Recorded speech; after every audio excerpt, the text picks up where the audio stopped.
No one ever told her no. Not her employees. Not her board. Not even the people who pretended to love her. Margaret Hayes, one of the richest women in New York, was known for her temper and power. People feared her more than they respected her. She owned buildings, companies, and politicians. But on one cold December morning, in a small cafe downtown, everything changed.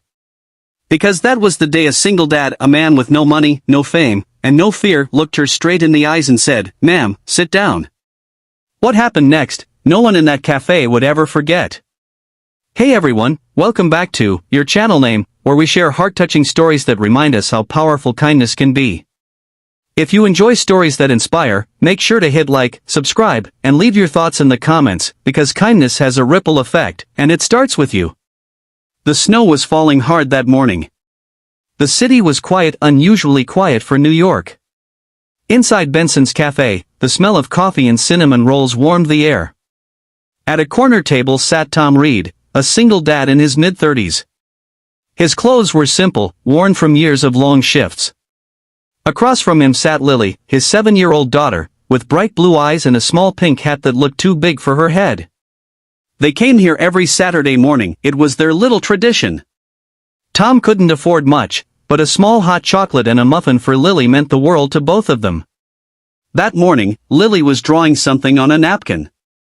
"Daddy," she said, showing him a picture of a big heart with stick figures inside it. "That's us. You and me." Tom smiled. "That's beautiful, sweetheart." The cafe door suddenly burst open. The wind howled through as a woman in a white fur coat stepped in, her heels clicking sharply against the floor. Every head turned. It was Margaret Hayes. Everyone knew who she was, the billionaire CEO of Hayes Global, a company that practically owned half the city. She didn't just walk in, she commanded the room. Even the manager hurried to her table without being called. She sat down by the window, pulled out her phone, and started barking orders. "No, I said move the meeting to noon. And tell security to keep the press out, I don't care what it costs." Her voice cut through the quiet cafe like a blade. The barista behind the counter looked nervous as she prepared Margaret's coffee. Moments later, an elderly man with a cane shuffled in. His name was Mr. Clark, a retired schoolteacher who came to the cafe every morning to read his paper and enjoy a single cup of black coffee. But today, the place was packed, every table taken. Except one seat, the extra chair at Margaret Hayes' table. The waitress, unsure, walked over to Margaret. "Ma'am, do you mind if this gentleman shares your table? Just for a little while?" Margaret didn't even look up. "No. Absolutely not. I don't share tables." The waitress hesitated, glancing at Mr. Clark, who stood there, trembling slightly, clutching his cane. I understand, ma'am." Mr. Clark nodded politely. "It's quite all right, dear," he said softly. He started to turn away. But before he could, Tom stood up. "Sir," he called gently. "You can have my seat." Lily looked up, surprised. "Daddy, what about you?" Tom smiled. "I'll stand." "It's okay, sweetheart." Mr. Clark's eyes softened. "That's very kind of you, young man." "Thank you." As the old man sat down, Tom placed his hand on Lily's shoulder and whispered, "Always help people when you can." Margaret, still on her phone, rolled her eyes. "Some people are just too sentimental," she muttered under her breath. Tom heard her. And though he said nothing, something inside him stirred. A few minutes passed. The waitress brought out Margaret's coffee, a complicated order that took almost 10 minutes to make. But when she placed it down, Margaret took one sip and scowled. "This isn't hot enough," she snapped. "Do it again." The waitress apologized and hurried away. Lily watched the scene, frowning. "Daddy," she whispered, "that lady's being mean." Tom nodded slowly. "Sometimes people forget what kindness looks like," he said softly. "Maybe they just need a reminder." When the waitress brought back the new coffee, Margaret waved her off without a thank you. The old man sitting nearby accidentally bumped her table slightly with his cane, making a few drops of coffee spill. Margaret's eyes flashed. "Watch where you're going, old man." The cafe went silent. Mr. Clark froze, his hands trembling. I'm terribly sorry, ma'am." But Margaret wasn't done. "Sorry doesn't fix my coat. Do you have any idea how much this costs?" People looked away, pretending not to notice. No one wanted to get involved. No one, except Tom.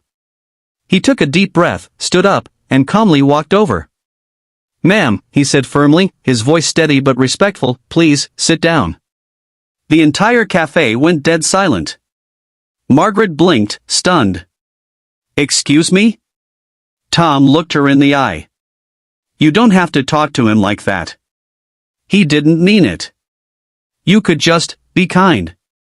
For a moment, Margaret's face hardened. No one had ever dared speak to her that way. But something about Tom, the calmness in his voice, the quiet strength in his tone, made her pause.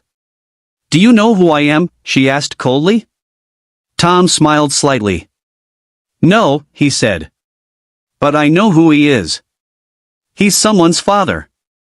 Someone's friend. Someone who deserves respect, just like you." Margaret stared at him. Around them, the cafe was so silent you could hear the clock ticking on the wall. Then, Lily's small voice broke the silence. "Miss," she said gently, "you shouldn't yell. It makes people sad."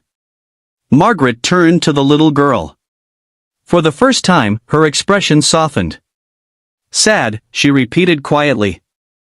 Lily nodded. "My daddy says when people are sad, we should be extra nice to them." The billionaire blinked once, twice, and suddenly, her eyes filled with tears. She hadn't cried in years. She stammered, then looked at Mr. Clark. "I'm sorry. That was uncalled for." The old man gave her a kind smile. "It's quite all right, dear. We all have our moments." Tom nodded. "That's how kindness works," he said softly. "It fixes what pride breaks."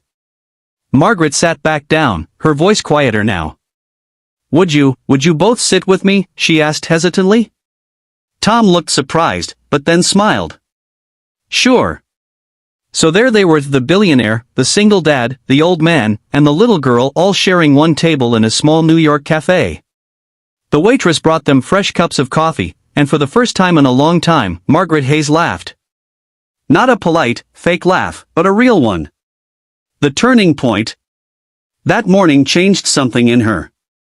The next week, Benson's Cafe received a donation that covered meals for every senior citizen in the neighborhood for a year anonymously.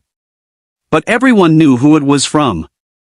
A few weeks later, Margaret launched a new company initiative focused on helping single parents find jobs. She even invited Tom to help lead it.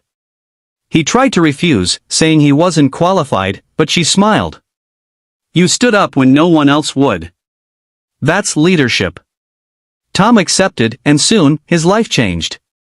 Not because he confronted a billionaire, but because he reminded her of something she had long forgotten: humanity. Months later, on another snowy morning, Tom and Lily walked into Benson's Cafe again. This time, the waitress handed them their drinks and said with a wink, "It's on the house, Ms. Hayes insists." They turned and saw Margaret sitting by the window, waving. Lily smiled and waved back. "Daddy, she's nice now." Tom chuckled. "Yeah, sweetheart. Sometimes, people just need someone brave enough to remind them how." And as they sat together, the billionaire, the single dad, and his little girl, the whole cafe seemed a little warmer that morning. Because kindness truly has the power to change even the coldest hearts. If this story touched your heart, don't forget to hit like, subscribe, and share it with someone who might need a reminder that kindness still matters.